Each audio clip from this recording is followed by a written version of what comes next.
मरवा दौड़े, हलक करवाया, उम्रा हो गया। यहाँ जब से आए हैं उम्रे से मारूम हो गए। आका यहाँ उम्रा अदा करना हो तो क्या करें? तो जवाब में अब रब्बे काबा की रहमत को जोश आया, कहा जो तेरे होंठों से निकलेगा वही शरीयत हो जाएगा। जो आपके होंठों से निकलेगा वही शरीयत हो जाएगा। कहा मन सल्ला रकातैने फी मस्जिद हाजा, जिसने मेरी इस मस्जिद कुबा में 2 रकत नफल अदा की, उसे तवाफ करने की जरूरत नहीं है, सफा मरवा दौड़ने की जरूरत नहीं है, टेंड करवाने की जरूरत नहीं है। कान नमल उमरा, उसे मुबारक हो, उम्रे का सवाब उसके नामा अमाल में दर्ज हो गया। ये मदीने का उम्रा है, वो मक्के का उम्रा है, वहां मुस्तफा का ठिकाना है, यहाँ रब का घर है। अब यहाँ आशिकों के दिल को सुकून देने के लिए एक बात और अर्ज कर दूं, सरकार का घर मदीना में क्यों बनाया? 350 माइल और 500 किलोमीटर तकरीबन लमसम शहर मक्का से दूर है मदीना। इतनी दूर क्यों ले गए? मक्का आसमतों वाला शहर था, इज्जतों वाला शहर था। मेरी गुफ्तगू आखिरी मराहिल में, इज्जतों वाला शहर था, तमकनत वाला शहर था। तो सरकार का मजार भी मक्का में होना चाहिए था ना, तो मदीने क्यों ले गए? थोड़ा दिमाग पे जोर डालिए तो जवाब ढूंढिए, मदीने में क्यों ले गए? मक्का मुअज़्ज़ज़ शहर था और मक्के की अल्लाह ने कस्में भी उठाई, शहर की कस्में भी उठाई, मोहब्बत की निगाह रखी। और वहाँ अंबिया का भी वजूद है, वहाँ नबी भी हैं, वहाँ जमजम भी है, सफा मरवा भी, ये सब कुछ है। पर सरकार का घर मदीने क्यों शिफ्ट किया? तो जवाब देता चलूं, समझ आएगी। इसलिए रखा ताकि कयामत तक वंड हो जाए, कयामत तक तकसीम हो जाए, कयामत तक दिलों की खबर हो जाए। जवाब दिया मेरे महबूब, अगर तेरा घर, तेरा मजार, तेरा गुंबद भी मक्के रखता तो लोग काबे की ज़ियारत करने आते, जब उम्रा कर लेते तो फिर कहते आओ नबी के रोजे से भी हो आए। तेरी ज़ियारत मकसद ना बनती, तेरी ज़ियारत इरादा ना बनती, तेरी ज़ियारत चाहत ना बनती।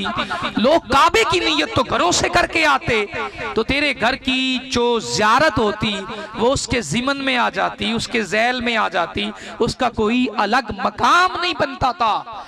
मिसाल देने के लिए कह दूं, कोई मुझे मिलने जाए, मेरा घर देखे तो वो गफार नगर में है, चिबियाने में है, या अपने पीर खाने करमावाला ही जाए, तो उसका इरादा लाहौर जाने का था, काम उसको लाहौर में किसी ऑफिस में था। तो उसने कहा चलो वापस हटते हुए करमावाला से भी होता हूँ। तो नीयत तो लाहौर की थी, करमावाला तो वैसे आ गया, रास्ते में आ गया। इरादा तो करमावाला का था नहीं, वो तो रास्ते में आ गया। वहाँ बस रुक गई, नमाज फजर के लिए उतरा तो पीर खाने पे जाके दुआ भी कर ली। तो कहा चलो ठीक है, काम अपने जा रहा था, पीर खाने से भी होता आया। तो रब ने कहा मेरे यार, लोग हज करने आएंगे तो कहेंगे चल नबी ते रोजे तू भी हो आइए। तेरी ज़ियारत इरादे विच नहीं होनी, नीयत विच नहीं होनी। तेरा घर दूर इस वास्ते रखा ताकि पता चल जाए कौन काबे दा पुजारी है, कौन यार तेनू मिलना है, कौन काबे दा पुजारी है और कौन यार तेनू मिलन आया है। और हजरत मौलाना जामी ने मसला ही हल कर दिता। आप काबे गए, आशिको सुनो, काबे गए, सैयदना अब्दुर रहमान जामी रहमतुल्लाह अलैह काबे गए, हज कर लिया, सामान उठा रहे हैं, नाल दे यार मदीने जा रहे हैं। आपने सामान उठा के वापस तैयारी करनी शुरू कर दी थी अपने शहर वाल, वापस आने लग गए। लोगा पूछया मदीने नहीं जाना? बड़ियां इश्क दियां गल्लां सुनाने हो, बड़े किस्से कहानियां सुनाने हो शहर मदीना दियां, मदीने नहीं जाना? मौलाना अब्दुर रहमान जामी ने बड़ा प्यारा जवाब इरशाद फरमाया, कहने लगे तुसा जाओ, तुहाडा जाना बनदा है, मेरा जाना बनदा नहीं। तुहाडा जाना बनदा है पर मेरा जाना बनदा नहीं है। क्यों नहीं बनदा? इस वास्ते नहीं बनदा, अगर मैं इस हाल च मदीने गया ना, नबी रहमत ने चेहरा वेखना है और वेख के कहना है जामी आया तक काबे आई है, मेरे घर दी नीयत तक कीती नहीं है, तो काबा वेखण आया ही है। ये ताना दिल च चुभ जाएगा। मैं घर जावांगा, घर जाके फिर यार दे शहर दी नीयत करके चलांगा। हज अल्लाह दा फर्जा अदा हो गया। मौलाना जामी घर आ गए, सामान रखा, एक सेकंड भी रेस्ट ना कीता, सामान दूसरा उठाया, शहर मदीना वाल नियत करके सफर मदीने दा शुरू हो गया। जंगल, बेले, जड़ी बूटियां, कंडे, हर चीज, पत्थर पैरां नूं तकलीफ दे रहे हैं, पर उस आशिक दा रास्ता कोई शह रोक रही नहीं। जो काफले वालियां नाल मुलाकात हुई, काफले वालियां दे नाल लग गए, शहर मदीना दी सरहद ते पहुंच आए। सुनिए आशिको जानिए, जिसने मन लिया पा लिया, जिसने इनकार किया खाली हथ रह गया, कुछ नहीं मिला। ओ पिछलियां सफा विच नमाजा पढ़दा पढ़दा वेला रह गया। नाम अब्दुल्ला बिन उबई, कख नहीं लभ्या, और मुहब्बत करने वाला मां दी खिदमत करता रहा। सरकार ने कुर्ता भी भेजा तो उम्मत दे हक च बख्शिश की दुआ भी करवाई। नाम है उवैसे करनी। पिछली सफ च नमाज पढ़दा अब्दुल्ला बिन उबई मरा। अल्लाह ने फरमाया महबूबी दी कबर तू हट जाओ ना, तो खड़ा होना इंदे तू अजाब हटा रहे है, होवे तेरा दुश्मन और मैं ना पूछा। महबूब आप हटिए, ये जाने और मैं जानू। दाढ़ी भी रखी हुई थी, सफ भी नबी की ढूंढी हुई थी, नमाज भी वहीं पढ़ता था, जमात के साथ रहता था। जुर्म क्या किया? आज अहले इल्म और अहले अकल पूछते हैं क्या मिलता है मदीने में? वहां गुंबदे खजरा से कुछ नहीं मिलता। मैं आपसे पूछता हूं, गले में टाई डालकर ऐलान कर रहा है कि मदीने वाला ऐसे ही है जैसे आम किसी कब्र वाले के पास चले गए, कुछ नहीं मिलता। बुत से मांगने वाला और मोहम्मद से मांगने वाला बराबर है। जाकर नालायक, अकीदे को तबाह करने वाला और रिसालत का दिल से मोहब्बत का जनाजा निकालने वाला इस कोशिश पे लगा हुआ है और तालियां बजवाकर राजी होता है अपने बयान पर। ऐसे आकिलों को जाहिल कहा गया है जिन्हें सरकार के जलवों की खबर ना हो। और वो तो पिछली सफों में बैठता था, चेहरा मुस्तफा करीम भी तकता था, दाढ़ी भी रखी हुई थी, शायद कुर्बानी भी करता हो, शायद सदका खैरात भी करता होगा, सब कुछ करता होगा, पर बारगाह खुदाबंदी में आया, कहा इसका दिल देखो, वो मोहब्बत मुस्तफा से खाली है। मुझे इसकी नमाजें नहीं चाहिए, मुझे तो यार के दीवाने चाहिए। उठाया जहन्नम रसीद, वो दाढ़ी वाला भी जहन्नम गया। और दूसरी जानिब हजरत वैसे करनी, एक दिन भी मुलाकात नहीं हुई। मेरे महबूब ने फरमाया उसके हाथ पे सफेद रंग का निशान होगा, वो उवैस इब्ने आमिर होगा, इस तरह दिखता होगा, इस तरह बोलता होगा। किनको भेजा पता है? दो सहाबा को भेजा, एक हजरत उमर, दूसरे सैयदना अली शेर खुदा करम अल्लाह वजल करीम रिजवानुल्लाह अलैहि मजमाइन, दोनों अजीम तरीन सहाबा। जब बारगाहे सहाबा में दोनों चलते हुए आए हजरत उवैस के पास, आप ऊंटों को चरा रहे थे, पूछा उवैस इब्ने आमिर को मिलना है, कहा कोई और होगा, उवैस इब्ने आमिर कोई और होगा, मैं तो छुपता रहता हूं, मुझे क्या पता। कहने लगे नहीं, आप निशानी बताओ, जो निशानियां नबी ने बताकर भेजी हैं वो तेरे में मौजूद हैं। कपड़ा हटवाया तो देखा बाजू पर सफेद रंग का निशान है। कहा तुम ही उवैसो, तुम्हारे लिए महबूब ने एक तोहफा भेजा है। पूछा तुमने सारी जिंदगी क्या किया है जो नबी तुझसे इतनी मोहब्बत करते हैं, जो तेरी खुशबुएं मदीना में महसूस करते हैं, तूने ऐसा क्या किया है? वो तुझे मदीना में तेरी निशानियों के साथ जानते हैं, तेरी तो मुलाकात भी नहीं हुई। उसने कहा कि मुलाकात के लिए आंखों से मिलना जरूरी नहीं है, दिल का और नीयत का खरा होना ही काफी है। दिल को साफ कर रखा है, यार के लिए मस्कन बना रखा है, तो ये भी मदीना ही है, जहां मुस्तफ़ा रहते हैं वो जगह भी मदीना ही है। तो कहा तुमने मेरे महबूब को देखा है? कहा तुम्हारे लिए कुर्ता भेजा है। कुर्ता दिया, आपने आंखों से लगाया, घंटों रोनों में बिता दिए, रोते हुए बिता दिए। जब निगाह उठाकर दोनों सहाब को देखा तो पहला जुमला क्या निकला? कहा आप मेरे महबूब को मिले भी हो और मेरे महबूब को देखा भी है? दोनों सहाब ने कहा जी देखा है। कहा अगर देखा है तो फिर सुनाइए मेरे महबूब लगते कैसे हैं?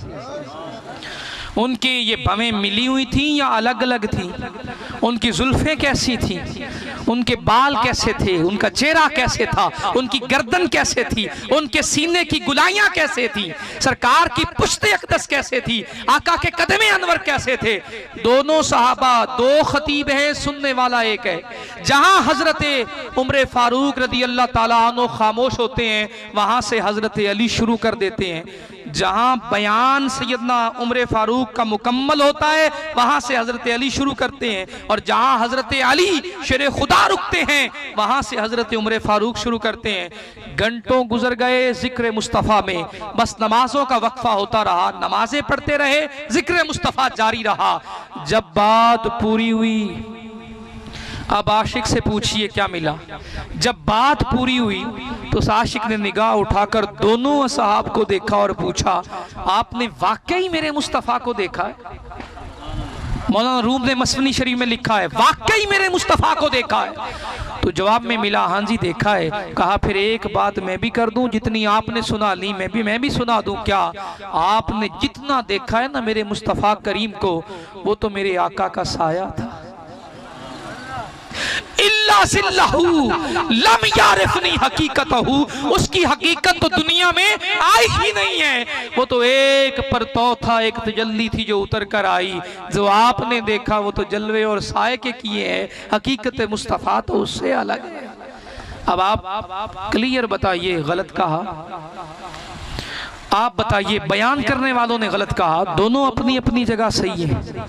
जिसने देखा है उसने अपने ही मन की बात सुनाई है। अब फर्क वहीं पर आकर होता है कि आपका दिल उनसे जुड़ा हुआ कैसा है, आपका मन कैसा है। एक अकीदे की भी बात और उसूल की बात मैं करते हुए जा रहा हूँ। उलमाए किराम, फुज़लाए इज़ाम, शेखुल हदीस, मुफस्सर कुरान, सबके कदमों पे मैं हाथ रख के आप के सामने गुजारिश कर रहा हूँ, सबकी बारगाह में जाइए। मेरे लिए सब मोहतरम है, काबिल कदर हैं और काबिल इज़्ज़त है। एक सवाल पूछिए, मुफस्सर कुरान ने सारी जिंदगी क्या पढ़ा? जवाब आएगा कुरान। शेखुल हदीस ने सारी जिंदगी क्या पढ़ा? तो जवाब आएगा मुस्तफ़ा करीम की बातें पढ़ी। मुफ्तियों ने क्या पढ़ा? कुरान और हदीस से निकलने वाले मसाइल को पढ़ा। तो उन सब की जिंदगी का घूम फिर कर आकर उनके इल्म की बुनियाद बनी है कुरान और हदीस। कुरान और ऊंची बोलिए, और ऊंची बोलिए, जो कुरान को पढ़े, हदीस को पढ़े, वो अल्लामा हो जाए। बोलिए क्या हो जाए? अल्लामा कहते हैं ग्रेटेस्ट नॉलेज वाला, अजीम तरीन इल्म वाला, जिस जैसा दूसरा कोई जानने वाला ही नहीं है। जो पढ़े कुरान, जो पढ़े हदीस, वो तो हो जाए अल्लामा, बहुत बड़ा स्कॉलर हो जाए। कुरान आए कल्बे मुस्तफ़ा पर, हदीस हो नबी का कलाम बोल, जिसका वो बयान हो, बयान वाले को पढ़ने वाला पढ़कर कहे कुछ नहीं जानता था। मुझे तो समझ नहीं आई, शायद मैं समझा नहीं सका, थोड़ा और वजाहत करता हूँ। पढ़कर आया हूँ कुरान और हदीस, और कुरान और हदीस वो है, एक नबी के दिल पे उतरा, एक नबी ने बोला। नबी पाक जो बोले उनको पढ़कर इल्म मुझे मिल जाए, और बोलने वाले को कहूं कि पता ही कुछ नहीं था। नहीं समझ आई? एक बार और क्लियर करता हूं। भाई एक शख्स ने किताब लिखी, किताब को पढ़ने वाला स्टूडेंट किताब पढ़कर पास हो जाए, रिजल्ट हो जाए, उसका क्लियर निकले, और वो किताब पढ़कर कहे कि जिसने किताब लिखी है वो जाहिल है, तो खुद किसकी डिग्रियां लेकर आया? अपने स्कॉलर होने की अलामत क्या बता रहा है? वो दौरा हदीस किसका करके आ रहा है? सुकरात की लिखी हुई किताबें पढ़कर आया, अरस्तु की लिखी हुई किताबें पढ़कर आया, या किसी मगरबी मुफक्किर की लिखी हुई किताबें पढ़कर आया? तो जवाब आया नहीं, मैं गुंबद खजरा में रहने वाले मोहम्मद रसूलुल्लाह की बातें पढ़कर आया हूं। उनकी बातें पढ़ने वाला शेखुल हदीस और अलामा हो जाए, और जब सनदें मिल जाएं तो फिर कहने लगे मोहम्मद को तो खबर ही नहीं थी। नाउज़ुबिल्लाह मिन ज़ालिका, वो तो जानते ही कुछ नहीं थे। अरे तू कुछ नहीं जानता, वो तो तेरी औकात भी जानते हैं। लोगों सुनो, जो पढ़कर डिग्रियां लेकर सनदें लेकर आकर कहे कि मोहम्मद को कुछ नहीं पता था, तो जान लिया करो ये बयान करने वाले को कुछ नहीं पता है। उन्हें तो कायनात की सारी खबरें रब ने दे रखी हैं। इस मौजू पे निकले ना तो आगे निकल जाएंगे। वो तो आशिकों के सीनों को जानते हैं, उनमें छुपी हुई मोहब्बतों को जानते हैं, उनके नज़ारों को जानते हैं, उनकी निशानियों को जानते हैं। तो मौलाना जामी भी काफी